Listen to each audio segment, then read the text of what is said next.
बनाउनुको लागि निसाद दिएको छ एउटा सानो निसाद दिएको छ श्वेतपत्र हामीले वीरेन्द्र सरकारले दिएको लालबुझ कसले पास गर्यो अब मिलाउनु तपाईहरु नगरपालिकादेखिबाट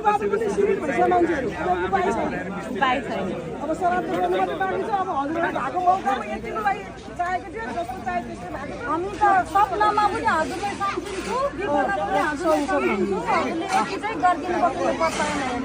सपनामा पनि सम्झिन्छु म त विपदको त पुरै हैन अब मेरो मन्त्रालयको अन्तर्गत पर्दैन म थाहा नभएको कुरा म तपाईलाई अब म लाल पूर्जा दिन्छु भनेर म भन्नु मिल्दैन हैन तर मैले चाहिँ भूमि मन्त्रालयसँग चाहिँ कुरा गर्छु के रहेछ भनेर बुझ्नु त पर्यो नि त अझै नबुझिकन तपाईहरु यहाँ आएर अब तपाईहरुलाई चित्त बुझाउनको लागि मैले चाहिँ हुन्छ म दिन्छु भनेर भन्नु त मैले मिल्दैन के सबै सरकारहरु हजुरले भने बेलामा आउनुहुन्थ्यो अरु बेलामा आउनुहुन्थेन त्यसैले भेट्यो कुन सरकारलाई पाठेर हामीले लाइन हजुरले